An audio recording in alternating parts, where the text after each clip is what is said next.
रामेति रामेति रमे रामे मनोरमे सहस्रनाम तत्तुल्यं रामनामेव रामणे मनोजवं मारुततुल्यवेगं जितेन्द्रियं बुद्धिमतां वरिष्ठं वातात्मजं वानरयूथमुख्यं श्रीरामदूतं शरणं प्रपद्ये। सियावर रामचंद्र भगवान की जय।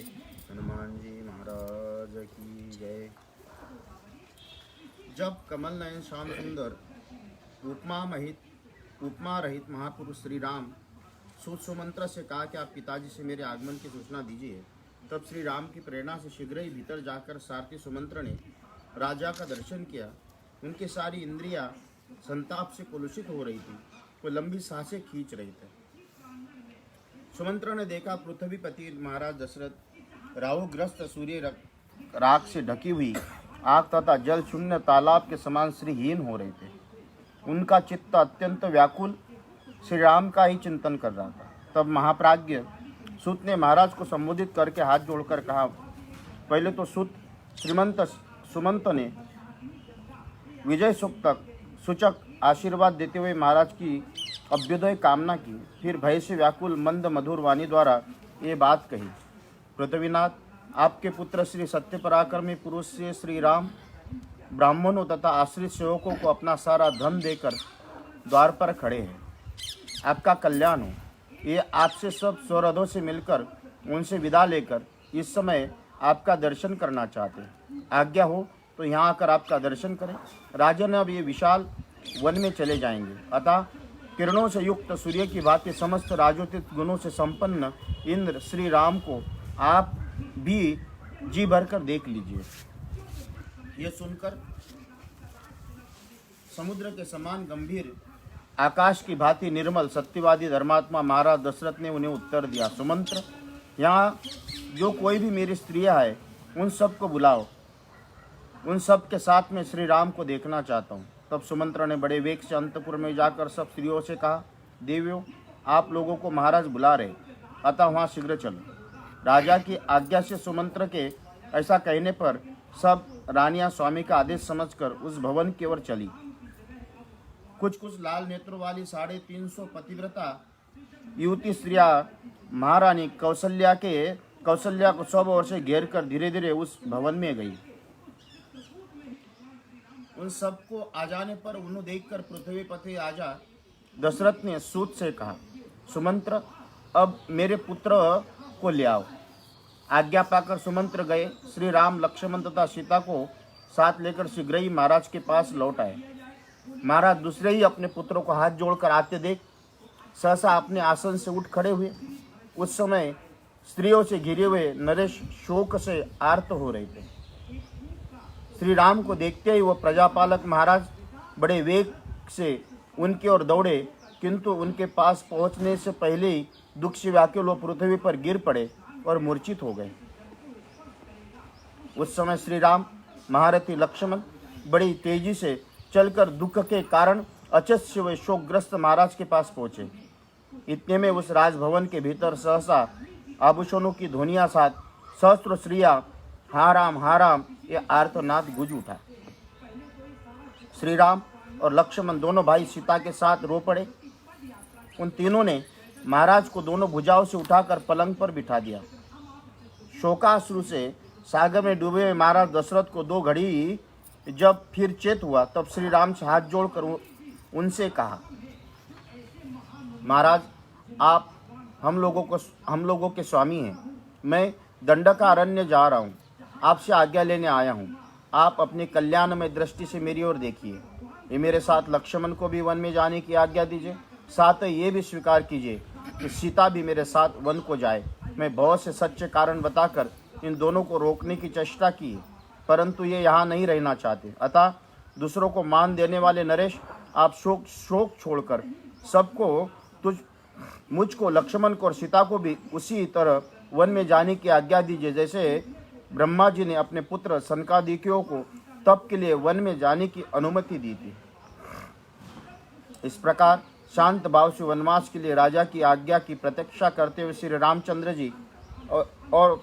जी की ओर देखकर महाराज उनसे कहा, रघुनंदन, मैं कैकेयी को दिए हुए वर्णन के कारण मोह में पड़ गया हूँ। तुम मुझे कैद करके स्वयं ही अब अयोध्या के राजा बन जाओ। महाराज का ऐसा कहने पर बातचीत करने में कुशल धर्मात्मा श्रेष्ठ श्री राम दोनों हाथ जोड़कर पिता को इस प्रकार उत्तर दिया। महाराज, आप सहस्त्र वर्षों तक इस पृथ्वी के अधिपति बने रहे, मैं तो अब वन में ही निवास करूंगा, मुझे राज्य लेने की इच्छा नहीं है। नरेश्वर, 14 वर्ष तक वन में घूम फिर कर आपकी प्रतिज्ञा पूरी कर लेने के पश्चात मैं पुनः आपके युगल चरणों में मस्तक झुकाऊंगा। राजा दशरथ एक तो सत्य के बंधन से बंधे हुए थे, दूसरे एकांत में कई उन्हें श्री राम को वन में तुरंत भेजने के लिए बाध्य कर रही थी। इस अवस्था में वो आर्त भाव से रोते हुए अपने प्रिय पुत्र श्री राम से बोले, तात, तुम कल्याण के लिए, वृद्धि के लिए और फिर लौट आने के लिए शांत भाव से जाओ। तुम्हारा मार्ग विघ्न बाधाओं से रहित और निर्भय हो। बेटा रघुनंदन, तुम सत्य स्वरूप और धर्मात्मा हो। तुम्हारे विचार को पलटना तो असंभव है, परंतु रात भर और रह जाओ। सिर्फ एक रात के लिए सर्वथा अपनी यात्रा रोक दो, केवल एक दिन भी तुम्हें देखने का सुख उठा लो। अपनी माता को और मुझको इस अवस्था में देखकर आज की इस रात को यही रह जाओ। मेरे द्वारा संपूर्ण अभिलाषित वस्तुओं से तृप्त होकर कल प्रातःकाल यहाँ से जाना। मेरे प्रिय पुत्र राम, तुम सर्वथा दुष्कर कार्य कर रहे हो। मेरा प्रिय करने के लिए ही तुमने इस प्रकार वन का आश्रय लिया, परंतु बेटा रघुनंदन, मैं सत्य की शपथ खाकर कहता हूँ कि ये मुझे प्रिय नहीं है। मुझे तुम्हारा वन में जाना अच्छा नहीं लगता। ये मेरी स्त्री कैकेयी राख में छिपी हुई आग के समान भयंकर है। इसने अपने क्रूर अभिप्राय को छिपा रखा है। इसने आज मुझे मेरे अभिष्ट संकल्प से विचलित कर दिया। कुलोचित सदाचार का विनाश करने वाली इस कैकेयी ने मुझे वरदान के लिए प्रेरित करके मेरे साथ बहुत बड़ा धोखा किया। इसने द्वारा जो वंचना मुझे प्राप्त हुई है, उसी को तुम पार करना चाहते हो। पुत्र, तुम अपने पिता को सत्यवादी बनाना चाहते हो। तुम्हारे लिए कोई अधिक आश्चर्य की बात नहीं है, क्योंकि तुम गुण और अवस्था दोनों ही दृष्टियों में मेरे ज्येष्ठ पुत्र हैं। अपने शोकाकुल पिता का ये कथन सुनकर उस समय छोटे भाई लक्ष्मण सहित श्री राम ने दुखी होकर कहा, महाराज, आज यात्रा करके मैं जिन गुणों लाभ को पाऊंगा उन्हें कल कौन मुझे देगा।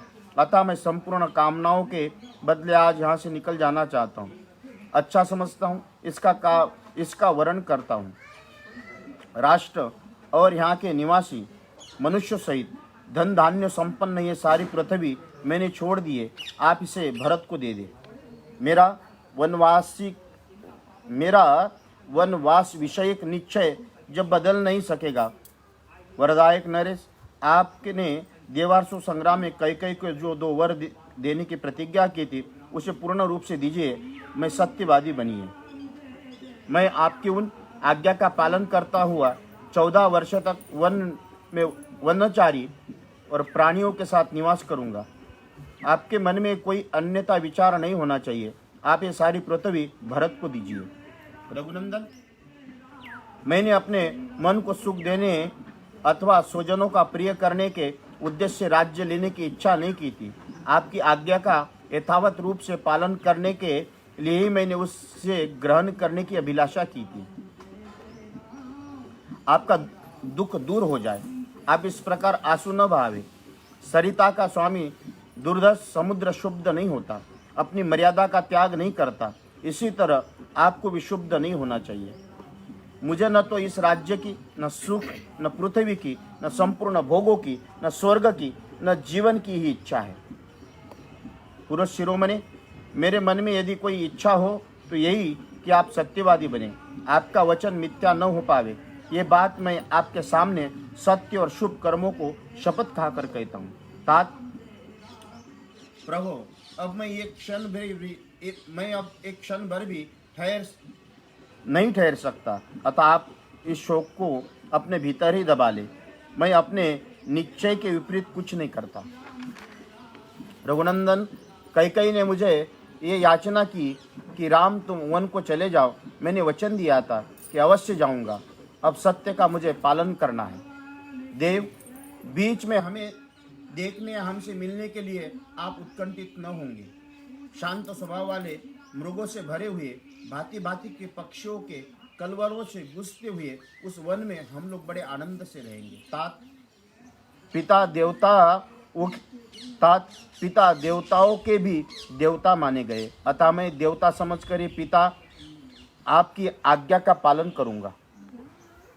नपश्रेष्ठ, अब ये संताप छोड़िए। 14 वर्ष बीत जाने पर आप फिर मुझे आया हुआ देखेंगे। पुरुष सिंह, यहाँ जितने लोग आंसू बहा रहे, इन सबको धैर्य बांधना आपका कर्तव्य है। फिर आप स्वयं ही इतने विकल कैसे हो रहे?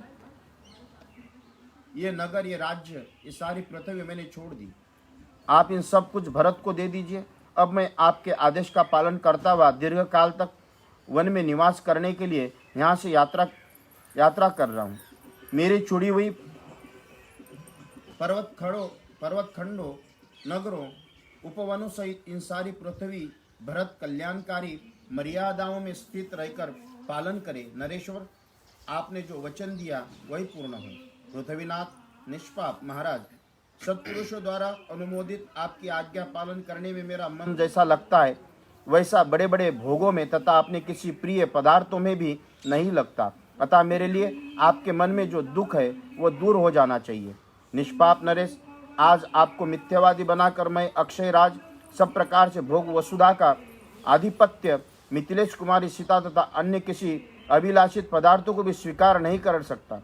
मेरी एकमात्र इच्छा यही है कि आपकी प्रतिज्ञा सत्य हो। मैं विचित्र वृक्षों से युक्त वन में प्रवेश करके फल मूल का भोजन करता हुआ वहाँ के पर्वतों, नदियों और सरोवर में देख देख कर सुखी होऊंगा। इसलिए आप अपने मन को शांत कीजिए। श्री राम का ऐसा कहने पर पुत्र विछोह के संकट में पड़े हुए राजा दशरथ ने दुख और संताप से पीड़ित हो छाती से लगाया। फिर अचेत होकर वो पृथ्वी पर गिर पड़े। उस समय उनका शरीर जड़ की भांति कुछ भी चेष्टा न कर सका। ये देख राजरानी कैकेयी को छोड़कर वहाँ एकत्र हुई सभी रानियां रो पड़ी। सुमंत्र भी रोते रोते मूर्छित हो गए और तथा वहाँ सब और हाहाकार मच गया। इत्यर्थ श्रीमद् रामायणे वाल्मीकि आदि काव्ये अयोध्या कांडे 34 सर्ग संपूर्णम सिया। तदनंतर होश में आने पर सारथी सुमंत्र सहसा उठकर खड़े हो गए। उनके मन में बड़ा संताप हुआ। जो अमंगलकारी था वो क्रोध के मारे कांपने लगे। उनके शरीर और मुख की पहली स्वाभाविक कांति बदल गई। वो क्रोध से आंखें लाल करके दोनों हाथों से सिर पीटने लगे और बारंबार लंबी सांस खींचकर हाथ से हाथ मलकर दांत कटकटाकर राजा दशरथ के मन की वास्तविक अवस्था देखते हुए अपने वचन रूपी तीखे बाणों से कैकेयी के हृदय को कंपित सा करने लगे। अपने अशुभ एवं अनुपम वचन रूपी वज्र के कैकेयी के सारे मर्म स्थानों को विदीर्ण से करते हुए सुमंत्र ने उसे इस प्रकार कहना आरंभ किया। देवी, जब तुमने संपूर्ण चराचर जगत के स्वामी स्वयं अपने पति महाराज दशरथ को ही त्याग कर दिया, तभी जगत में कोई ऐसा कुकर्म नहीं है जिसे तुम न कर सको। मैं तो समझता हूँ कि तुम पति की हत्या करने वाली हो, अंततः कुलघातनी हो।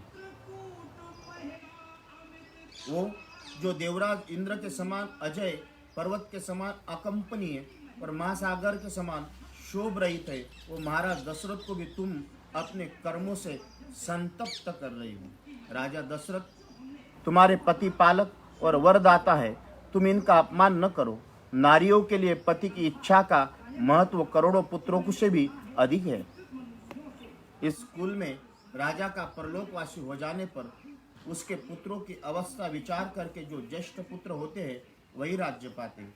राजकुल में ये परंपरागत आचारों को तुम इस इक्ष्वाकु वंश में स्वामी महाराज दशरथ के जीते जी मिटा देना चाहती हो। तुम्हारे पुत्र भरत राजा हो जाए, इस पृथ्वी का शासन करे, किंतु हम लोग तो वही चले जाएंगे जहाँ श्री राम जाएंगे। तुम्हारे राज्य कोई भी ब्राह्मण निवास नहीं करेगा। यदि तुम आज वैसा मर्यादाहीन कर्म करोगी तो निश्चय ही हम सब लोग उसी मार्ग पर चले जाएंगे जिसका श्री राम ने सेवन किया। संपूर्ण बंधु बांधव सदाचारी ब्राह्मण भी तुम्हारा त्याग कर देंगे। देवी, फिर इस राज्य को पाकर तुम्हें क्या आनंद मिलेगा? ओ, तुम ऐसा मर्यादाहीन कर्म करना चाहती हूँ। मुझे तो ये देखकर आश्चर्य सा हो रहा कि तुम्हारी इतने बड़े अत्याचार करने पर भी पृथ्वी तुरंत फट क्यों नहीं जाती? अथवा बड़े बड़े ब्रह्म ऋषियों के धिक्कारपूर्ण वाग्दंड जो देखने में भयंकर जलाकर भस्म कर देने वाले होते, श्री राम को घर से निकालने के लिए तैयार खड़ी हुई। तुम जैसी पाषाण हृदय का सर्वनाश क्यों नहीं कर डालते? भला आम को कुल्हाड़ी से काटकर उसी की जगह नीम का सेवन कौन करेगा? जो आम की जगह नीम को ही दूध में सींचता है, उसके लिए यह नीम मीठा फल देने वाला नहीं हो सकता। अतः वरदान के बहाने श्री राम को वनवास देकर कैकेयी के चित्त को संतुष्ट करना राजा के लिए कभी सुखद परिणाम का जनक नहीं हो सकता। कैकेयी, मैं समझता हूँ कि तुम्हारी माता का अपने कुल के अनुरूप जैसा स्वभाव था, वैसे ही तुम्हारा भी है। लोकों में ही कही जाने वाली एक कहावत सत्य है कि नीम से मधु नहीं टपकता। तुम्हारी माता के दुराग्रह की बात भी हम जानते हैं। इसके विषय में पहले जैसा सुना गया वो बताया जाता। एक समय किसी वर देने वाले साधु ने तुम्हारे पिता को अत्यंत उत्तम वर दिया था। उस वर के प्रभाव से कैकेयी नरेश समस्त प्राणियों की बोली समझने लगे। तिर्यक योनि में पड़े हुए प्राणियों की भी बातें उनको समझ में आ जाती थी। एक दिन तुम्हारे महातेजस्वी पिता शैया पर लेटे हुए उसी समय जम्ब नामक पक्षी की आवाज उनके कानों में पड़ी और उसकी बोली का अभिप्राय उनकी समझ में आ गया। अतः वो वहीं कई बार हंसे। उसी शैया पर तुम्हारी माँ भी सोई थी। वो ये समझकर कि राजा मेरी हंसी उड़ा रहे, कुपित हो उठी और गले में मौत की फांसी लगाने की इच्छा रखती हुई बोली, सौम्य नरेश्वर, तुम्हारे हंसने का क्या कारण है, ये मैं जानना चाहती हूँ। तब राजा ने उस देवी से कहा कि रानी, यदि मैं अपने हंसने का कारण बता दूं तो उसी क्षण मेरी मृत्यु हो जाएगी, इससे में संशय नहीं। देवी, ये सुनकर तुम्हारी रानी माता ने तुम्हारे पिता कैकेयी राज से फिर कहा, तुम जीवो या मरो, मुझे कारण बता दो, भविष्य में तुम फिर मेरी हंसी न उड़ा सकोगे। अपनी प्यारी रानी का ऐसा कहने पर कैकेयी नरेश उस पर देने वाले साधु के पास जाकर सारा समाचार ठीक ठीक सुनाया। तब उस वर देने वाले साधु ने राजा को उत्तर दिया, महाराज, रानी मरे या घर से निकल जाए, तुम कदापि ये बात उसे न बताना। प्रसन्न चित्ते वाले उस साधु का ये वचन सुनकर कैकेयी नरेश तुम्हारी माता को तुरंत घर से निकाल दिया और स्वयं कुबेर के समान विहार करने लगे। तुम भी इस प्रकार दुर्जनों के मार्ग पर स्थित हो पाप पर ही दृष्टि रखकर मोहवश राजा को वह अनुचित आग्रह कर रहे हो। आज मुझे ये लोकोक्ति 16 आने सच मालूम होती है कि पुत्र पिता के समान होते और कन्याएं माता के समान होती है। तुम ऐसा न बनो, इस लोकोक्ति को अपने जीवन में चरितार्थ न करो। राजा ने जो कुछ कहा है उसे स्वीकार करो। श्री राम का राज्याभिषेक होने दो। अपने पति की इच्छा का अनुसरण करके इस जन समुदाय को शरण देने वाली बनो। पाप पूर्ण विचार रखने वाले लोगों के बहकावों में आकर तुम देवराज इंद्र के तुल्य तेजस्वी अपने लोक प्रतिपालक स्वामी को अनुचित कर्म में न लगाओ। इनका इस राज्य पर अभिषेक होने दे। देवी, यदि श्री राम अपने पिता राज्य दशरथ को छोड़कर वन चले जाएंगे तो संसार में तुम्हारी बड़ी निंदा होगी। अतः श्री रामचंद्र ही अपने राज्य का पालन करे। तुम निश्चित होकर बैठो। श्री राम के सिवा दूसरा कोई राजा इस श्रेष्ठ नगर में रहकर तुम्हारे अनुकूल आचरण नहीं कर सकता। श्री राम के युवराज पद पर प्रतिष्ठित हो जाने पर माँ धनुर्धर राजा दशरथ पूर्वजों को वृत्तांत स्मरण करके स्वयं वन में प्रवेश करेंगे। इस प्रकार सुमंत्र ने हाथ जोड़कर कैकेयी को उस राजभवन में सांत्वनापूर्ण तथा तीखे वचनों से भी बारंबार विचलित करने की चेष्टा की, किंतु वह टस मस नहीं हुई। देवी कैकेयी के मन में न तो क्षोभ हुआ न दुख हुआ। उस समय उनके चेहरे के रंग भी कोई फर्क पड़ता नहीं दिखाई दिया। इत्यर्थ श्रीमद् रामायणे वाल्मीकि आदि काव्ये अयोध्या कांडे पंचत्रिसर्ग संपूर्ण। सियावर रामचंद्र भगवान। आंसू बहाते हुए लंबी सांस खींचकर सुमंत्र से फिर इस प्रकार बोले, सुत, तुम शीघ्र ही रत्नों से भरी हुई चतुरंगनी सेना श्री राम के पीछे पीछे जाने की आज्ञा दो। रूप से आजीविका चलाना और सरस वचन बोलने वाली स्त्रियां तथा महाधनी एवं विक्रय योग्य द्रव्यों का प्रसारण करने में कुशल वैश्य राजकुमार श्री राम के सेना को सुशोभित करे, जो श्री राम के पास रहकर जीवन निर्वाह करते हैं तथा जिन मल्लों के ने ये उनका पराक्रम देखकर प्रसन्न रहते, उन सबको अनेक प्रकार का धन देकर उन्हें भी उनके साथ आने की आज्ञा दे। मुख्य मुख्य आयुध नगर के निवासी, छकड़े तथा वन के भीतर रहस्यों को जानने वाले व्याध, ककुस्थ, कलभूषण श्री राम के पीछे पीछे जाए। वो रास्ते में आए हुए मृग, हाथियों पीछे लौट आते, जंगली मधु का पान करते और नाना प्रकार की नदियों को देखते हुए अपने राज्य का स्मरण नहीं करेंगे। श्री राम निर्जन वन में निवास करने के लिए जा रहे, अतः मेरा खजाना और अन्न भंडार ये दोनों ही वस्तुएं इनके साथ जाए। ये वन के पावन प्रदेशों में यज्ञ करेंगे, उनके आचार्य आदि को पर्याप्त दक्षिणा देंगे तथा ऋषियों से मिलकर वन में सुखपूर्वक रहेंगे। महाबाहु भरत अयोध्या का पालन करेंगे। श्रीमान राम को संपूर्ण मनोवांछित भोगों के संपन्न करके यहाँ से भेजा जाएगा। जब महाराज दशरथ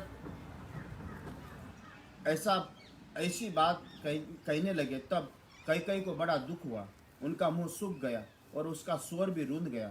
वो कैकेयी राजकुमारी विषादग्रस्त एवं त्रस्त होकर सूखे मुंह से राजा की ओर ही मुंह करके बोली, श्रेष्ठ महाराज, जिसका सार भाग पहले से ही पी लिया गया हो, उस आस्वाद रहित सुरा को जैसे उसका सेवन करने वाले लोग ही नहीं ग्रहण करते, उसी प्रकार इस धनीन और सुख के राज्य को भी कदापि सेवन करने योग्य नहीं रह जाएगा।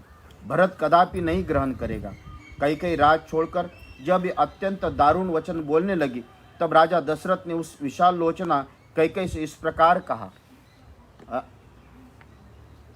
अनार्य अहित कारिणी, तू राम को वनवास देने के दुर्वह भार से लगाकर जब मैं उस भार को ढो रहा हूँ, उस अवस्था में क्यों अपने वचनों को चाबुक मारकर मुझे पीड़ा दे रही। इस समय जो कार्य तूने आरंभ किया है, अर्थात श्री राम के साथ सेना और सामग्री भेजने में जो प्रतिबंध लगाया, इसके लिए तूने पहले ही क्यों नहीं प्रार्थना की थी, अर्थात पहले ही क्यों नहीं कह दिया। श्री राम को अकेले वन में जाना पड़ेगा, इसके साथ सेना आदि सामग्री नहीं जा सकती है। राजा का ये क्रोध युक्त वचन सुनकर सुंदरी कैकेयी उनकी अपेक्षा दुना क्रोध करके उनसे इस प्रकार बोली, महाराज, आपके ही वंश में पहले राजा सगर हो गए, जिन्होंने अपने ज्येष्ठ पुत्र असंजन को निकालकर उसके लिए राज्य का दरवाजा सदा के लिए बंद कर दिया था।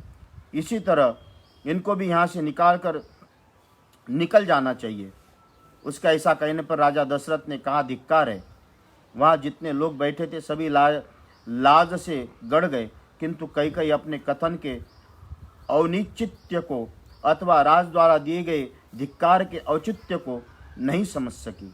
उस समय वहाँ राजा के प्रधान और वयोवृद्ध मंत्री सिद्धार्थ बैठे थे। वो बड़े शुद्ध स्वभाव वाले और राजा के विशेष आदरणीय थे। उन्होंने कैकेयी से इस प्रकार का, देवी, असमंजन बड़ी दुष्ट बुद्धि का राजकुमार था। वो मार्ग पर खेलते हुए बालकों को पकड़कर सरयू के जल में फेंक देता था। ऐसे ही कार्यों से अपना मनोरंजन करता था। उनकी ये करतूत देखकर सभी नगर निवासी कुपित हो राजा के पास जाकर बोले, राष्ट्र की रुद्धि करने वाले महाराज, या तो आप अकेले असमंजन को लेकर रहिए या उन्हें निकालकर हमें इस नगर में रहने दीजिए। तब राजा उन्हें पूछा, तुम्हें असमंजन से किस कारण भय हुआ। राजा के पूछने पर उन प्रजाजन ने ये बात कही, महाराज, ये हमारे खेलते हुए छोटे छोटे बच्चों को पकड़ लेते और जब वो बहुत घबरा जाते उन सब सरयुओं में फेंक देते। मूर्खतावश ऐसा करके उन्हें अनुपम आनंद होता है। उन प्रजाजनों की ये बात सुनकर राजा सगर ने उनका प्रिय करने की इच्छा से अपने उस अहितकारक दुष्ट पुत्र को त्याग दिया।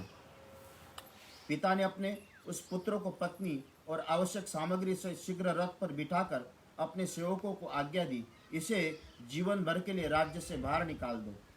असमंजन ने फाल और पिटारी लेकर पर्वतों की दुर्गम गुफाओं में ही अपने निवास के योग्य देखा और कंद आदि के लिए वह संपूर्ण दिशाओं में विचरण करने लगा। वह जैसा ही बताया गया पापाचारी था, इसलिए परम धार्मिक राजा सगर ने उसको त्याग दिया। श्री राम ऐसा कौन सा अपराध किया जिसमें कारण इन्हें इस राज्य को पाने से रोका जा रहा है? हम लोग तो श्री रामचंद्र जी में कोई अवगुण नहीं देखते। जैसे शुक्ल पक्ष की द्वितीया के चंद्रमा के मलिनता का दर्शन दुर्लभ है, उसी प्रकार इसमें कोई पाप या अपराध दृढ़ से भी ढूंढने से भी नहीं मिलता। अथवा देवी, यदि तुम्हें रामचंद्र जी का कोई दोष दिखाई देता तो आज उसे ठीक ठाक बताओ। उस दशा में श्री राम को निकाल दिया जाए जिसमें कोई दुष्टता नहीं है, जो सदा सन्मार्ग में स्थित है। ऐसे पुरुष का त्याग धर्म के विरुद्ध माना जाता है। ऐसे धर्म विरोधी कर्म तो इंद्र ने भी तेज को दग्ध कर दिया था। अतः देवी, रामचंद्र जी के राज्याभिषेक के विघ्न डालने में तुम्हें कोई लाभ नहीं होगा। शुभानु ने तुम्हें लोक निंदा से भी बचने की चेष्टा करना चाहिए। सिद्धार्थ की बातें सुनकर राजा दशरथ अत्यंत थके हुए स्वर से शोकाकुल वाणी में कैकेयी से इस प्रकार बोले, पापिनी, क्या तुझे ये बात नहीं रुची? तुझे मेरे या अपने हित की भी बिल्कुल ज्ञान नहीं है। तो दुखद मार्ग का आश्रय लेकर ही कुचेष्टा कर रही है। तेरी ये सारी चेष्टा साधु पुरुषों के मार्ग में विपरीत है। अब मैं ये राज्य, धन, सुख छोड़कर श्री राम के पीछे चला जाऊंगा। ये सब लोग भी उन्हीं के साथ जाएंगे। तू अकेली राजा भरत के साथ चिरकाल तक सुखपूर्वक राज्य भोगती रहे। इत्यर्थ श्रीमद् रामायणे वाल्मीकि आदि काव्ये अयोध्या कांडे 34 सर्ग संपूर्ण सिया होकर कहा, राजन, मैं भोगों का त्याग कर चुका हूँ। मुझे जंगल के फल मूलों से जीवन निर्वाह करना है। जब मैं और से आसक्ति छोड़ चुका हूँ, तब मुझे सेना से क्या प्रयोजन? जो श्रेष्ठ गजराज का दान करके उसमें रस्से में मन लगाना, लोभ उस रस्से को रख लेना चाहता है, वही अच्छा नहीं लगता। क्योंकि उत्तम हाथी का त्याग करने वाले पुरुष को उसी से रस्से से आसक्ति रखने का क्या आवश्यकता? सत्पुरुषों का श्रेष्ठ महाराज, इसी तरह मुझे सेना लेकर क्या करना है? मैं ये सारी वस्तुएं भरत को अर्पित करने की अनुमति देता हूँ। मेरे लिए तो माता कैकेयी दासिया, चीर, चितड़े या वलकल वस्त्र ला दे। दासियों, जाओ खंती और पेटारी तथा अथवा कुंदारी और खाची के 2 वस्तुएं लाओ। 14 वर्ष तक वन में रहने के लिए चीजें उपयोगी हो सकती है। कैकेयी लाज संकोच छोड़ चुकी थी। वह स्वयं ही जाकर बहुत ही चीर ले आई और जन समुदाय में श्री रामचंद्र से बोली, लो पहन लो। पुरुष श्री राम ने कैकेयी के हाथ से 2 चीर लिए और अपने महीन वस्त्र उतारकर मुनियों से वस्त्र धारण कर लिए। इस प्रकार लक्ष्मण में भी अपने पिता के सामने ही दोनों सुंदर वस्त्र उतारकर तपस्वियों के भी वलकर वस्त्र पहन लिए। तदनंतर रेशमी वस्त्र पहने और धर्म पर ही दृष्टि रखने वाले धर्माज्ञ शुभ लक्षणा जनक नंदिनी सीता अपने पहनने के लिए चिर वस्त्रों को प्रस्तुत देखी उसी प्रकार डर गई, जैसे मृगी बिछी हुई जाल को देखकर भयभीत हो जाती। वह कैकेयी के हाथ से 2 वलकर वस्त्र लेकर लज्जित सी हो गई। उनमें मन में बड़ा दुख हुआ और नेत्रों से आंसू भर आए। उस समय उन्होंने गंधर्व राज के समान तेजस्वी पति से इस प्रकार पूछा, नाथ, वनवासी मुनि लोग चीर कैसे बांधते हैं? ये कहकर उन्हें धारण करने में कुशल न होने के कारण सीता बारंबार मोह में पड़ जाती, भूल कर बैठी थी। चीर धारण करने में कुशल न होने के कारण जनक नंदनी सीता लज्जित हो एक वलकल गले में डालकर दूसरा हाथ में लेकर चुपचाप खड़ी हुई। तब धर्मात्मा में श्रेष्ठ श्री राम जल्दी से उन्हीं के पास स्वयं अपने हाथ से ले उनके रेशमी वस्त्र के ऊपर वलकर वस्त्र बांधने लगे। सीता को उत्तम चिर वस्त्र पहनते हुए श्री राम के ओर देखकर रहवासी स्त्री अपने नेत्रों से आंसू बहाने लगी। वह अत्यंत खिन्न होकर उद्दीप्त तेज वाले श्री राम बोले, बेटा, मनस्विनी सीता का इस प्रकार वनवास की आज्ञा नहीं दी गई। प्रभु, तुम पिता की आज्ञा का पालन करने के लिए जब तक निर्जन वन में जाकर रहोगे तब तक इसी को देखकर हमारा जीवन सफल होने दो। बेटा, तुम लक्ष्मण को अपना साथी बनाकर उनके साथ वन को जाओ, परंतु ये कल्याणी सीता तपस्वी मुनि के भांति वन में निवास करने योग्य नहीं है। पुत्र, तुम हमारी ये याचना सफल करो, भामिनी सीता यही रहे। तुम तो नित्य धर्म परायण हो, अतः स्वयं इस समय यहाँ नहीं रहना चाहते हो, परंतु सीता को तो रहने दो। माताओं की ऐसी बातें सुनकर भी दशरथ नंदन श्री राम सीता को वल्कर वस्त्र पहना ही दिया। पति के समान शील स्वभाव वाली सीता के वल्कर वस्त्र धारण कर लेने पर राजा के गुरु वशिष्ठ जी ने नेत्रों में आंसू भराए और उन्होंने सीता को रोककर कैकेयी से कहा, मर्यादा का उल्लंघन करके अधर्म की ओर बढ़ाने वाली दुर्बुद्धि कैकेयी, तू कैकेयी राज के कुल की जीती जागती कलंक है। अरे, राजा को धोखा देकर अब तू सीमा के भीतर नहीं रहना चाहती है। शील का परित्याग करने वाली दुष्टे देवी सीता वन में नहीं जाएगी, राम के लिए प्रस्तुत हुई राज सिंहासन यही बैठेगी। संपूर्ण गृहस्थों की पत्नियां उनका आधा अंग है, इस तरह सीता भी श्री राम की आत्मा है, अतः उनकी ये जगह ये इस राज्य का पालन करेगी। यदि विदेह नंदिनी सीता राम के साथ वन में जाएगी तो हम लोग भी इसके साथ चले जाएंगे, ये सारा नगर भी चला जाएगा, अतापुर में रक्षक भी चले जाएंगे। अपने पत्नी के साथ श्री रामचंद्र जहाँ निवास करेंगे वही इस राज्य और नगर के लोग भी धन दौलत और आवश्यक सामान लेकर चले जाएंगे। भरत और शत्रुघ्न भी चिर वस्त्र धारण करके वन में रहेंगे।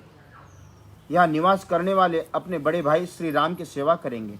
फिर तू वृक्षों के साथ अकेली रहकर इस निर्जन एवं सुनी पृथ्वी का राज्य करना। तू बड़ी दुराचारणी है और प्रजा का अहित करने में लगी हुई है। याद रख, श्री राम जहाँ के राजा न होंगे वो राज्य नहीं रहेगा, जंगल हो जाएगा। श्री राम जहाँ निवास करेंगे वह एक स्वतंत्र राष्ट्र बन जाएगा। यदि भरत राजा दशरथ से पैदा हुए हैं तो पिता के प्रसन्नता पूर्वक दिए हुए इस राज्य को कदापि लेना नहीं चाहेंगे तथा मेरे साथ पुत्रवत बर्ताव करने के लिए भी ये बैठे रहने की इच्छा नहीं करेंगे। तो पृथ्वी छोड़कर आसमान में उड़ जाए तो भी अपने पितृ कुल के आचार व्यवहार को जान लेने वाले भरत उसके विरुद्ध कुछ नहीं करेंगे। तूने पुत्र का प्रिय करने की इच्छा से वास्तव में उसका अप्रिय किया है, क्योंकि संसार में कोई ऐसा पुरुष नहीं जो श्री राम का भक्त न हो। कैकेयी तो आज ही देखेगी कि वन को जाते हुए श्री राम के साथ पशु, सर्प, मृग, पक्षी भी चले जा रहे। औरों की भी तो बातें क्या, वृक्ष भी उसके साथ जाने की उत्सुक है। देवी सीते पुत्रवधू है, इसके शरीर से वल्कर वस्त्र हटाकर तू इन्हें पहनने के लिए उत्तम वस्त्र और आभूषण दे। इसके लिए वल्कर वस्त्र देना कदापि उचित नहीं है। ऐसा कहकर वशिष्ठ ने उन्हें जानकी को वल्कर वस्त्र पहनाने से मना किया। वे फिर बोले, कैकेयी राजकुमारी, तूने अकेले श्री राम के लिए ही वनवास का वर मांगा है, सीता के लिए नहीं। अतः ये राजकुमारी वस्त्र भूषणों से विभूषित होकर सदा श्रृंगार धारण करके वन में श्री रामचंद्र जी के साथ निवास करेगी। राजकुमारी सीता मुख्य सेवक तथा संवारियों के साथ सब प्रकार के वस्त्र आवश्यक उपकरणों से संपन्न होकर वन की यात्रा करे। तूने वर मांगते समय पहले सीता के वनवास की कोई चर्चा नहीं की थी, अतः इन्हें वल्कल वस्त्र नहीं पहनाना चाहिए। ब्राह्मण शिरोमणि अप्रतिम प्रभावशाली राजगुरु महर्षि वशिष्ठ के ऐसा कहने पर भी सीता अपने प्रियतम पति के समान ही वेशभूषा धारण करने की इच्छा रखकर उन चीर धारण से विरत नहीं हुई। इत्यर्थ श्रीमद् रामायणे वाल्मीकि आदि काव्य अयोध्या कांड 37 सर्ग संपूर्णम। सियावर हाथी चिर वस्त्र धारण करने लगी। तब सब लोग चिल्ला कर कहने लगे, राजा दशरथ तुम्हें धिक्कार है। वहाँ होने वाले सब कोलाहल से दुखी हो इक्ष्वाकुवंशी महाराज दशरथ ने अपने जीवन धर्म यश की उत्कट इच्छा त्याग दी। फिर वो गर्म सांस खींचकर अपनी भार्या कैकेयी से इस प्रकार बोले, कैकेयी, सीता कुश चिर वल्कर वस्त्र पहनकर वन में जाने के योग्य नहीं है। ये सुकुमारी है, बालिका है, सदा सुखों में ही पली है। मेरे गुरुजी ठीक कहते हैं, ये सीता वन में जाने योग्य नहीं है। राजाओं में श्रेष्ठ जनक की ये तपस्विनी पुत्री क्या किसी की भी कुछ बिगाड़ा है? जो इस प्रकार जन समुदाय के बीच किसी किम कर्तव्य विमूढ़ भिक्षुक के समान चीर धारण करके खड़ी हो। जनक नंदिनी अपने चीर वस्त्र उतार डाले, ये इस रूप में वन जाए ऐसी कोई प्रतिज्ञा मैंने पहले नहीं की है। किसी को इस तरह का वचन दिया है। अतः राजकुमारी सीता संपूर्ण वस्त्रालंकारों से संपन्न हो, सब प्रकार से रत्नों से साथ जिस तरह से भी वन सुख जा सके उसी तरह से वन जाए सकती है। मैं जीवित रहने योग्य नहीं हूँ। मैंने तेरे वचनों में बंधकर एक तो ये नियम पूर्वक बड़ी कृत प्रतिज्ञा कर डाली, दूसरे तूने अपनी नादानी के कारण सीता को इस तरह चीर पहनाना प्रारंभ कर दिया। जिस प्रकार बांस का फूल उसी को सुखा डालता है, उसी प्रकार मेरी कही हुई प्रतिज्ञा मुझी को भस्म कर डाल रही। नीच पापिनी, यदि श्री राम ने तेरा कोई अपराध किया हो तो उन्हें तू वनवास दे चुकी है। विजयनंदिनी, सीता ने ऐसा दंड पाने योग्य तेरा कौन सा अपकार किया है? जिसके नेत्र हरिणी के नेत्र के समान खिले हुए है, जिसका स्वभाव अत्यंत कोमल मधुर है, वो मनस्विनी जनक नंदिनी तेरा कौन सा अपराध किया है? पापिनी, तू श्री राम को वनवास देकर ही पूरा पाप कमा लिया है।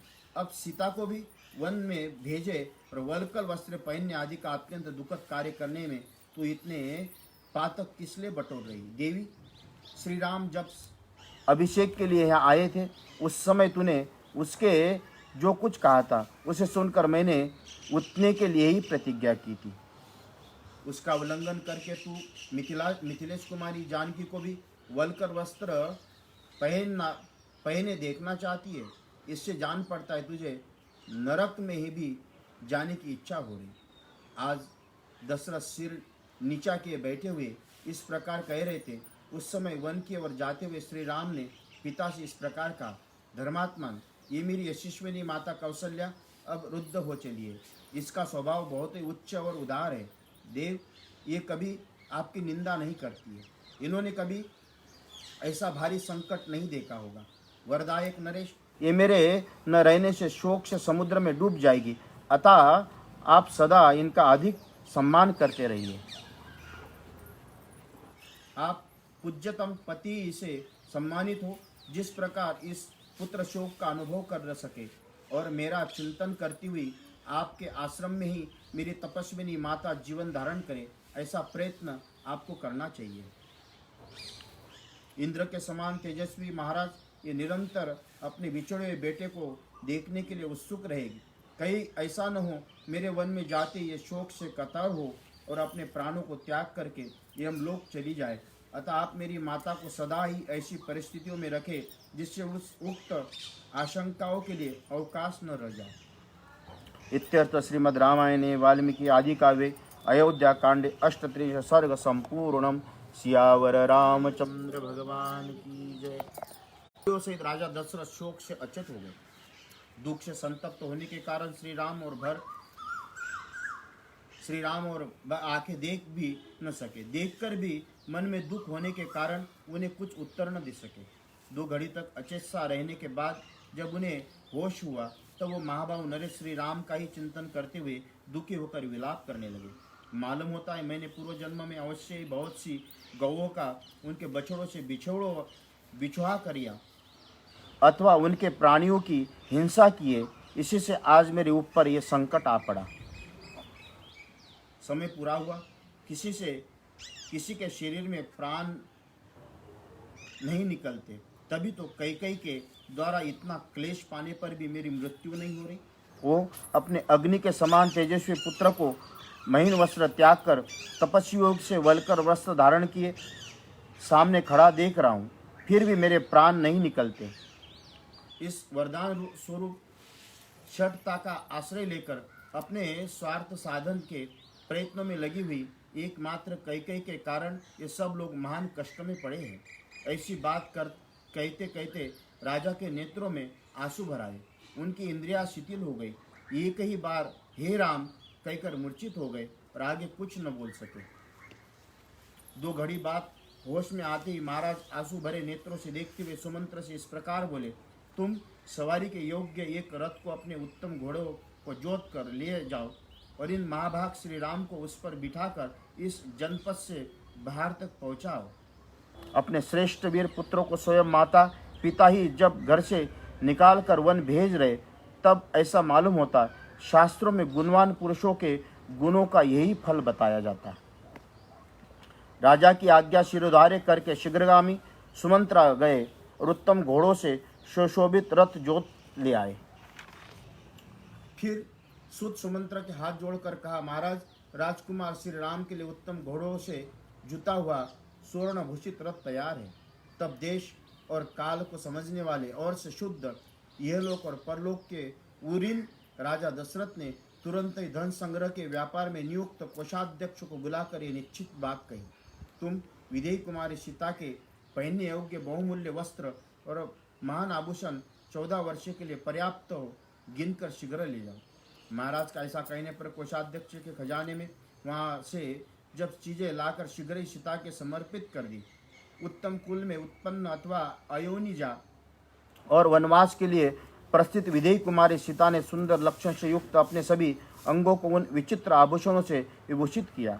उन आभूषणों से विभूषित हुई विधेय नंदिनी सीता उस घर को उसी प्रकार सुशोभित करने लगी जैसे प्रातःकाल उगते हुए अंशुमाली सूर्य की प्रभा आकाश को प्रकाशित करती।